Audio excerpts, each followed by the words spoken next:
మరో నిర్లక్ష్యం, మరో విషాదం, మరికొన్ని శవాలు.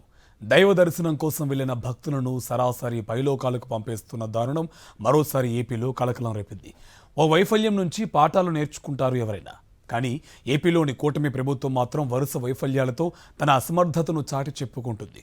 దారుణం ఏంటంటే, ఈ ఘోర విషాదాలన్నీ కూడా కూటమి అధికారంలోకి వచ్చిన తర్వాతనే 15 నెలల వ్యవధిలోనే చోటు చేసుకున్నాయి.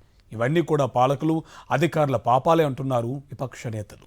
ప్రజలంటే లెక్కలేదు, ప్రజల ప్రాణాలకు విలువలేదు, చేసిన తప్పుల నుంచి పాఠాలు నేర్వరు, వరుస నిర్లక్ష్యాలతో ప్రజల ప్రాణాలు గాల్లో కలిపేస్తున్నారు.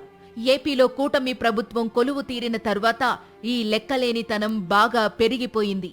చంద్రబాబు నాయుడు 4వ సారి ముఖ్యమంత్రి అయిన 6 నెలలకే తిరుమలలో ఘోర విషాదం. ఈ ఏడాది జనవరి 8న తిరుమలలో వైకుంఠ ద్వార దర్శనం టికెట్ల కోసం వచ్చిన భక్తులు ప్రభుత్వ వైఫల్యం కారణంగా ప్రాణాలు కోల్పోయారు. 6గురిని పొట్టన పెట్టుకున్న పాలక నిర్లక్ష్యం మరో 50 మందిని ఆస్పత్రుల పాలు చేసింది. తిరుమల చరిత్రలోనే ఇంతటి దారుణ ఘటన ఎన్నడూ జరగలేదు. టీటీడీ అధికారులు, పోలీసుల చేతకానితనం బాధితుల కుటుంబాల్లో చీకట్లు నింపేసింది. ఇంతమంది ప్రాణాలు తీసిన నిర్లక్ష్య ఘటనలో ఎవ్వరిపైనా చర్యలు తీసుకోలేదు చంద్రబాబు ప్రభుత్వం. పోనీ ఇలాంటి తప్పులు పునరావృతం కాకుండా ఏమైనా పాఠాలు నేర్చుకుందా అంటే అదీ లేదు. సనాతని అని గొంతు చించుకునే పవన్ కళ్యాణ్ కిమ్మనలేదు. తిరుమల పాపానికి 4 నెలల తరువాత సింహాచలంలో మరో ఘోరం. లక్ష్మీ నరసింహస్వామి చందనోత్సవంలో కూటమి పాలకులు ఆదరాబాదరాగా ఏమాత్రం నాణ్యతా ప్రమాణాలు పాటించకుండా ఒత్తిడి చేసి మరీ కట్టించిన గోడ కూలి 7గురు భక్తులు దుర్మరణం చెందారు. 10ల సంఖ్యలో భక్తులు తీవ్ర గాయాలతో ఆస్పత్రుల పాలయ్యారు.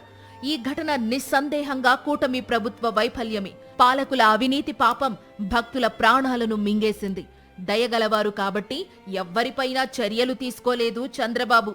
ఈ పాపంతో తనకు సంబంధమే లేదన్నట్లు మౌనంలోకి జారుకున్నారు పవన్ కళ్యాణ్. సింహాచలం విషాదం మరువక ముందు ఇప్పుడు కాశీబుగ్గలో పెను విషాదం.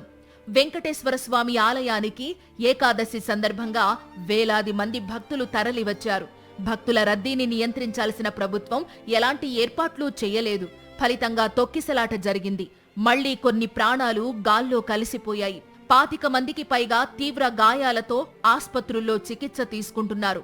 తిరుమల లడ్డూలో జంతువుల కొవ్వు కలిపేశారంటూ చంద్రబాబు నాయుడు ఓ విషపు అబద్ధాన్ని వదలగానే పంచె పైకి కట్టేసి విజయవాడ దుర్గగుడి మెట్లను కడిగే సీన్ రక్తి కట్టించారు పవన్ కళ్యాణ్. ఎవరైనా మెట్లు పైనుంచి కిందకు కడుగుతారు, కానీ పవన్ మాత్రం కింద నుంచి పైకి కడిగి తన రూటే సెపరేట్ అని చాటుకున్నారు. తన సనాతనీ ధర్మం ప్రకారం ఇప్పుడు కాశీబుగ్గ ప్రమాదానికి నిష్కృతిగా ఏం చేస్తారో చూడాలి. మంత్రి ఆనం రామనారాయణ రెడ్డి కాశీబుగ్గ విషాదంపై స్పందిస్తూ అది ప్రైవేటు దేవాలయం, ప్రభుత్వానికి సంబంధం లేదని తప్పించుకునే ప్రయత్నం చేశారు. వినాయక చవితి సందర్భంగా ప్రైవేటు పందిళ్లలో వినాయకులను పెడతారు. ప్రతి మండపం వద్ద పోలీసులను కాపలా పెడుతుంది ప్రభుత్వం. అదీ కాకుండా కొన్ని వేల మంది ఓ గుడికి వెళుతోంటే ప్రభుత్వ నిఘా విభాగానికి ఏమాత్రం తెలియదా? ఇందులో ప్రభుత్వానికి బాధ్యత ఏమీ లేదా? జనవరి 8 నుంచి నవంబర్ 1 వరకు 10 నెలల వ్యవధిలోనే 3 దారుణాలు, 3 నిర్లక్ష్యాలు, 3 వైఫల్యాలు, 10ల సంఖ్యలో మరణాలు, బాధిత కుటుంబాల్లో జీవితకాలపు విషాదాలు అలుముకున్నాయి. ఇలాంటి దారుణాలు చంద్రబాబు నాయుడు ముఖ్యమంత్రిగా ఉన్నప్పుడే జరుగుతూ ఉండడం గమనార్హం. ఇప్పుడే కాదు, ఆయన 2014లో ముఖ్యమంత్రి అయినప్పుడు కూడా వీటిని మించిన ఘోరం రాజమండ్రిలో జరిగిపోయింది. పుష్కరాల సందర్భంగా తన ప్రచార యావ కోసం చంద్రబాబు నాయుడు సినిమా దర్శకుణ్ణి వెంట పెట్టుకుని షూటింగ్ చేయించి ఆ తరువాత భక్తులను ఒక్కసారిగా తొక్కిసలాట వైపునకు నెట్టేశారు. బాబు అడ్వర్టైజ్మెంట్ పిచ్చి కారణంగా చోటు చేసుకున్న తొక్కిసలాట ఘటనలో 27 మంది యాత్రికులు ప్రాణాలు కోల్పోయారు.